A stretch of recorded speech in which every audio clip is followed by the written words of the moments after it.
De plus en plus de gens ont entendu parler de l'existence, sur la planète Mars, de ce qu'on appelle le visage.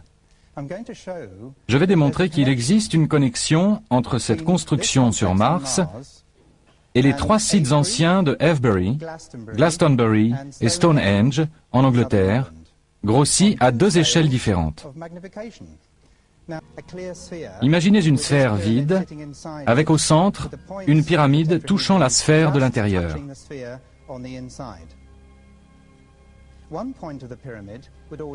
Un des sommets de la pyramide serait au pôle sud de la planète. Le plan, formé par la base et contenant les 3 autres sommets, est toujours à 19 degrés 47. Et nous avons trouvé que la même chose se produit avec la plupart des planètes de notre système solaire. Les 2 cas notables étant la tache rouge de Jupiter et la tache noire de Neptune. Et la chose intéressante à relever au sujet de Neptune, c'est que la grande tache noire et la planète Terre sont de taille exactement semblable et qu'à cette latitude, l'énergie est très importante. En août 1975, la NASA a envoyé la sonde orbitale Viking vers Mars. En juillet 1976, Viking a commencé à envoyer des clichés détaillés de la surface de la planète. Intéressons-nous maintenant à la région de la planète appelée Cydonia par la NASA. Cydonia est une construction située dans l'hémisphère nord de Mars, à environ 41 degrés de latitude. La latitude est donc plus élevée que 19 degrés 47, mais elle est en relation trigonométrique avec 19 degrés 47. Les clichés en question n'ont été d'abord vus que par le personnel de la NASA. Puis à la fin de l'été 76, certains des clichés ont été montrés à 1 millier de journalistes internationaux lors d'une conférence de presse. Au vu des clichés de Cydonia, plusieurs journalistes ont posé la question: quel est ce visage? Ce visage, leur a-t-il été répondu, n'est dû qu'à un effet de lumière, une question d'éclairage. Le porte-parole de la NASA a ajouté qu'un cliché pris quelques heures plus tard ne présentait plus de traces de ce visage. Il faut dire à leur décharge que les présentateurs de la conférence de presse faisaient un discours plus ou moins improvisé et que l'on ne pouvait donc pas s'attendre à un exposé rigoureux. Quoi qu'il en soit, quelques heures plus tard, donc, la région de Cydonia aurait été plongée dans l'obscurité la plus complète après le coucher du soleil et Viking aurait donc pris des clichés plus à l'ouest. D'autre part, 2 séries de clichés de Cydonia ont effectivement été prises, l'une à 10 degrés et l'autre à 27 degrés d'élévation par rapport au Soleil, et ce, à 35 jours d'intervalle. Or, ces 2 séries d'images montrent clairement le visage et il n'y a aucun effet de lumière. La NASA a menti. 3 ans plus tard seulement, en 1979, Vince DiPietro et Gregory Molenar, 2 spécialistes américains des images traitées par ordinateur, travaillant à la photothèque de l'American National Space Science Data Center, tombèrent non pas sur une, mais sur les 2 séries de clichés de Cydonia. Selon leurs propres mots, ils ont été stupéfaits par ce qu'ils ont vu. Pour en revenir à Mars, voici une mosaïque de quelques-uns des clichés de la NASA vus par DiPietro et Molenar dans les années 70. Mais sur cette illustration, les images ont été récemment retravaillées sur ordinateur aux États-Unis, puis à Londres.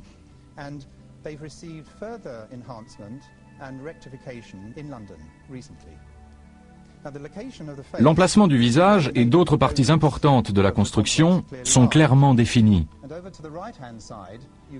À droite, vous pouvez apercevoir le cratère, avec sur son pourtour le tapis de matières éjectées. Nous y reviendrons un peu plus loin. Ce que je dois vous signaler d'abord, c'est que le tapis de matières éjectées provient de l'impact qui a créé ce cratère. Le tapis de matière forme comme une gigantesque éclaboussure. Voici un agrandissement du cratère et du mur. Ce dernier est très droit et s'étendant sur environ 3 km. À propos, le visage mesure environ 1500 mètres. Sur les bords du cratère, nous avons quelque chose qui ressemble à une pyramide à 3 côtés, ou tétraèdre, au nord du trou. Il est très important de se rappeler ce point précis, et aussi, si vous les voyez, deux points blancs au centre du cratère, dont il faudra se souvenir tout à l'heure, car nous en verrons de similaires. Au sud du cratère se trouve une butte entourée d'une spirale ascendante dans le sens contraire des aiguilles d'une montre. Cette butte fait environ 1500 mètres de diamètre pour 150 mètres de hauteur.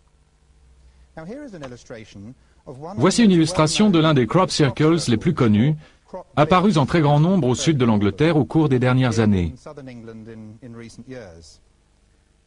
Ce crop circle a surgi à Barbury Castle le 17 juillet 1991.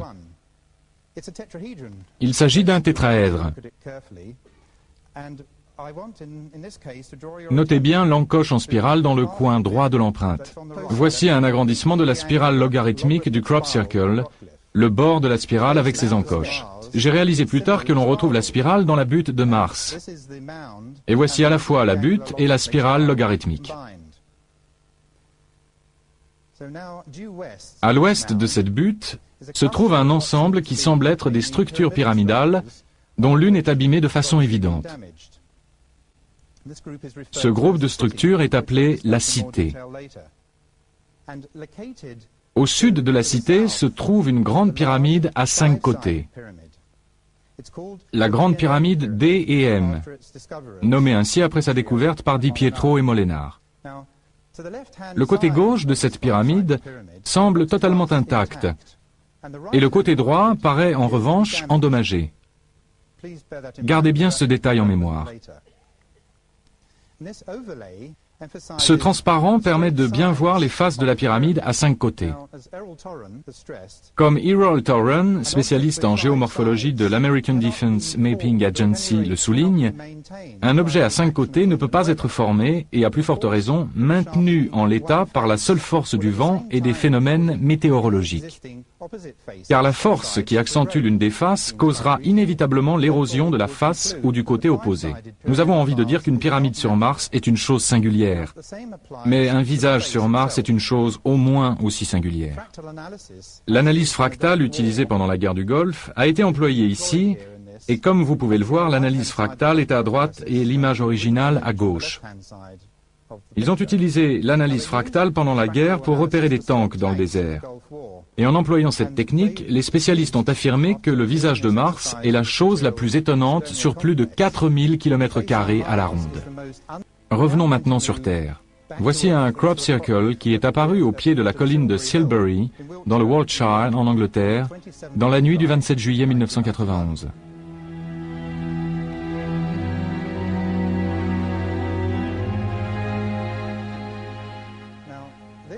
Ce crop circle m'a incité à observer attentivement une photo aérienne dans le livre d'Aubrey Burle, Avebury au temps de la préhistoire. C'est la photo en noir et blanc prise par Wester Photography il y a quelques années. Ce cliché est extrêmement utile pour ce que j'avais en tête, parce que la colline de Silbury est également dans le cliché. Alors voilà la colline de Silbury dans le coin supérieur droit, et au premier plan, le cercle d'Avebury et son fossé. Et je suppose que j'ai eu quelque chose comme une réminiscence lointaine. Je ne peux pas l'expliquer autrement. Je me suis dit, voici ce qu'on verrait si on atterrissait sur Mars auprès des constructions. En regardant par le hublot du vaisseau, on verrait en contrebas le cratère dont nous avons déjà parlé, et au loin, la butte en spirale.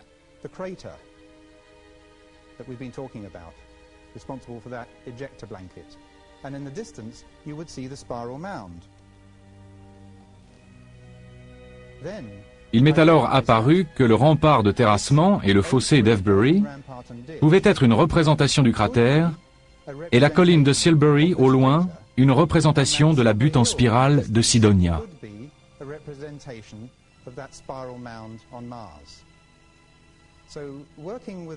En utilisant une carte de la région à grande échelle de l'Institut géographique, et plein d'enthousiasme, j'ai alors soigneusement superposé la carte et les constructions martiennes, et j'ai trouvé des rapports étonnants. C'est-à-dire que quand la structure, butte et cratère de Sidonia est réduite dans la proportion de 14 pour 1, 14 miles sur Sidonia équivalent à 1 mile à Avebury, Elle correspond parfaitement à Avebury-Silbury.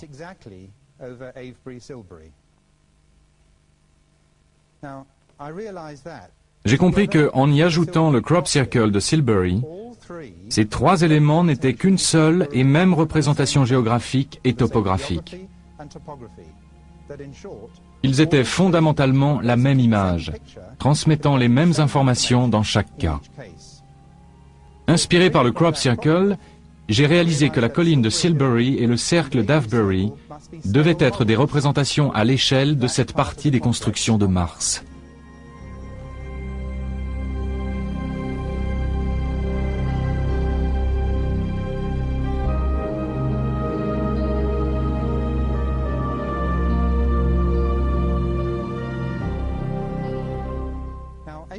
Le cercle mégalithique d'Avebury, quant à lui, est l'un des plus grands et des plus beaux qui soient, de 400 mètres de diamètre et d'une rare complexité. Avebury est constitué principalement d'un premier rempart de terrassement, puis d'un fossé intérieur d'où provient la terre du rempart. On trouve ensuite les alignements de pierres formant deux anneaux intérieurs. Environ 1,5 million de mètres cubes de matériaux ont été enlevés pour élaborer le cercle d'Avebury. Et on pense qu'il a été construit il y a 5000 ans. Voici un dessin des deux cercles de pierres intérieures qui illustre bien l'angle à 19,5 degrés avec le nord.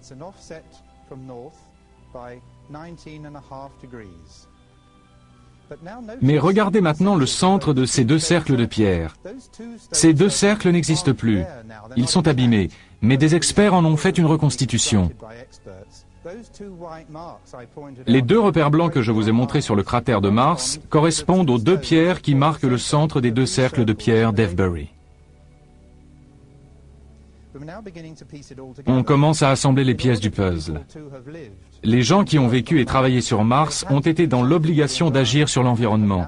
Ils avaient besoin d'une atmosphère, de rendre la planète habitable, au moins temporairement. Nous pensons qu'ils ont installé dans le cratère deux gigantesques éléments de technologie appelés disques tournants. Vous en entendrez parler au cours des prochaines années. Il est probable que la NASA fasse des expériences sur les disques tournants. Nous en parlons dans notre livre. Nous pensons que non seulement cette technologie fournit l'énergie des vaisseaux spatiaux, mais aussi peut injecter des gravitrons dans la planète. En agissant ainsi, on peut augmenter la masse apparente de la planète et lui permettre de tourner à la bonne vitesse et d'avoir ainsi une atmosphère. Je suis intimement convaincu que les deux cercles d'Avebury sont là pour immortaliser l'emplacement des disques tournants sur Mars.